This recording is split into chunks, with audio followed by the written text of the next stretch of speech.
So we all know that life isn't all about money, but it would be pretty nice to be a millionaire. So what we're going to do today in this video is break down some of the habits and strategies that people have used before us to build wealth. And what's great about this is that there's about 50 million millionaires in the world, which means that this path has been laid out before us, and we can kind of, in a sense, mimic or copy some of the ideas or the strategies and the ways that people live their lives who are financially successful in an attempt to hopefully find more success financially for ourselves. So today what we're going to do is we're going to dig into some of these different habits, and it turns out that only about 12% of millionaires actually have inherited the majority of their wealth. So this is a really interesting statistic, but what I found from this is that it really is possible for anyone to build wealth over their lifetime. So we're not going to discuss some of the cliche habits such as reading, eating healthy, exercising. We know those are habits that are commonly practiced by financially successful people, but let's talk about some ones that are a little bit different, some things that have helped me 10x my income, increase my productivity, and I found to be really, really valuable. So one of the first habits that I adopted was journaling. Now, I don't like to call it this because for the most part, 90% of what I write down on an everyday basis is primarily business oriented, but people have different reasons for writing things down. I think it's very important for people to essentially dump their thoughts and have them on paper somewhere written down. Now, there's a variety of reasons for this. One of them being that it helps with clarity when thinking about long-term goals, especially if you're trying to build wealth or you have specific goals for yourself in the coming years. By writing them down and having that there for yourself to look at, there can be times where maybe you have some struggles, maybe you have some problems or something that you need to overcome.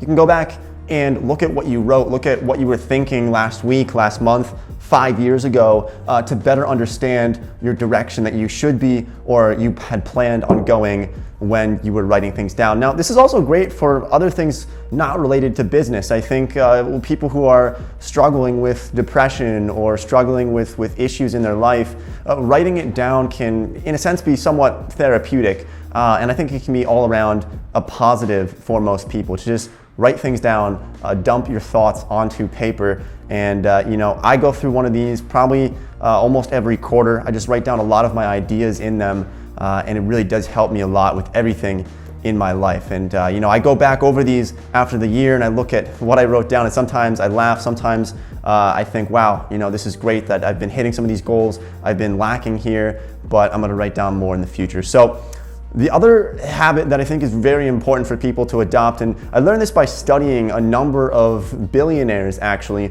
is to focus on producing instead of consuming when you find yourself with some free time. So a great example of this is most people, when they have some free time, maybe this is after work, maybe this is before work, or maybe on a Sunday, most people choose to consume content. Maybe this is Netflix or watching movies or finding some type of entertainment. Now, don't get me wrong, there's nothing wrong with this. I watch movies, even the most successful people in the world watch movies and TV, but what I found is that a lot of millionaires and billionaires will, with their free time, instead of consuming content, they'll focus on building skills. And this could be something as simple as playing guitar. But the difference is, if you're focusing on building skills in your free time, it's going to make you, in the eyes of the world, more valuable as a person because you have more skills. This could be reading a book an hour before bed instead of watching TV to increase your human capital.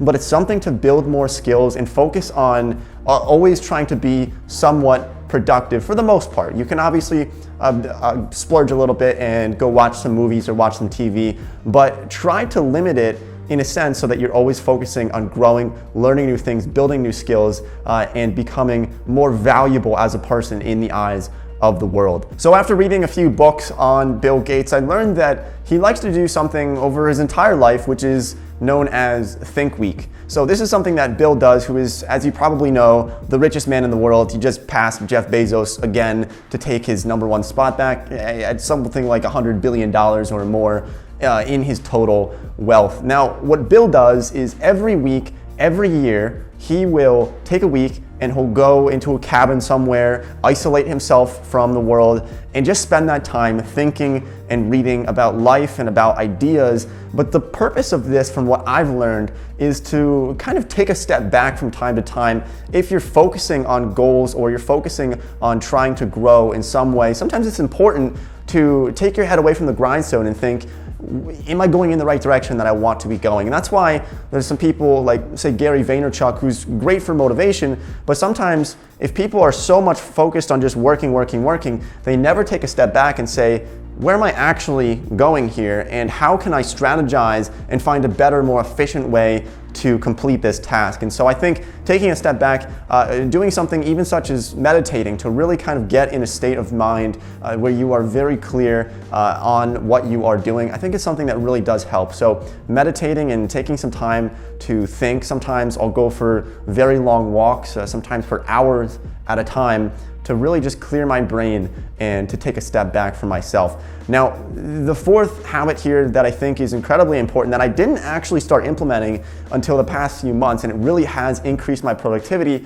is by doing something called block scheduling and filling out a calendar religiously. So the point of this is that, look, for years, I would try to balance all these different things and these tasks that I had on an everyday basis without actually writing them down. So what I do now, it's very simple. I just use my phone, I use Google Calendar, and I fill out this calendar. It's absolutely packed with everything that I have to do for that specific day. Now, if you're not running a business and you're just trying to build wealth through maybe the stock market, then I still think that having a calendar, it's just going to help so much. You're gonna forget less parties that you have to go to on a Saturday because you totally blew it off and your mind was going in 5 different directions at the same time.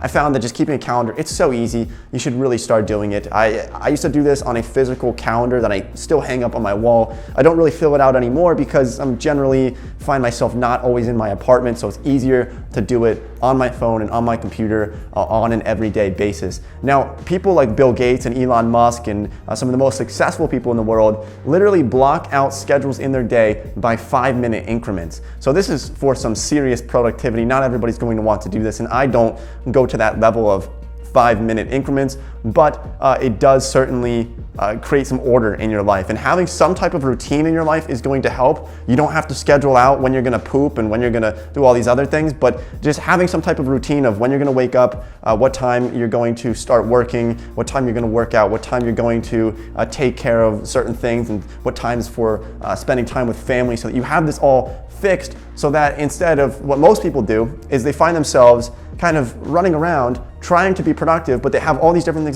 things that come up, and they're getting ready to work, and then all of a sudden they have to make dinner, and then they eat dinner, and then they have to clean the dishes, and then they try to get back to work, and then they remember it's trash night, so they have to go take out the trash, and then they start to get back to work, and then they remember they have to call somebody to fix some problem that they have, and then they never actually get to working or focusing on that skill that they're trying to develop or that goal that they're trying to reach. So just keep that in mind. Scheduling everything out is really going to help with productivity all around the board. So the last habit that I want to share with you today is networking. Now, I, for a very long time, disregarded this. I thought, you know what?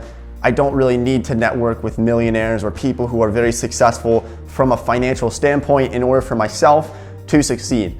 But the truth is that you are very much the average of the 5 people that you spend the most amount of time with. And I have said this previously on my channel, but it's so incredibly impactful in my life to know that the people that you associate with closely are going to be the people that you are going to become. So if you are spending time with drug addicts, you might end up being a drug addict yourself. Now, that's not always going to be the case 100% of the time, but the point here is that if you are spending time with people who are successful from a financial standpoint, chances are you're probably going to end up being successful financially as well, because that's going to be something that's going to be discussed very often when you're sitting around the table talking, or even when you go out to, say you go out to some bars somewhere and you're with successful people.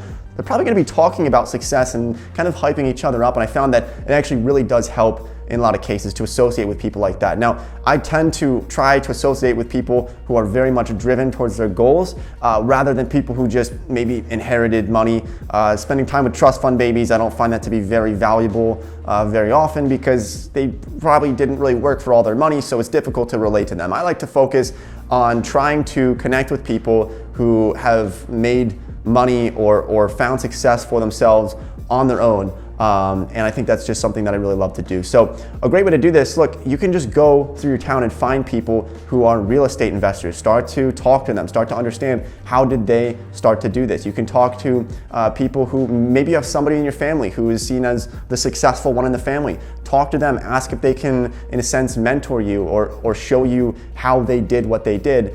You can even go onto LinkedIn. You can even just DM people on Instagram who are successful to find out what it is that they did and ask them for some tips on what they're doing. Now be careful of this. You don't want to have to go out and like spend money and pay somebody to mentor you. I think that's a bunch of baloney. You don't want to fall into that. But that's my opinion on this. So those are some of the habits that I adopted that have increased my income tenfold in the past 2 years. And there's something that I really do am very passionate about. So thanks for watching the video. I really appreciate all the support. This channel is growing quite fast recently. So thanks for subscribing. Thanks for dropping a like on the video, and I'll see everybody in the next video.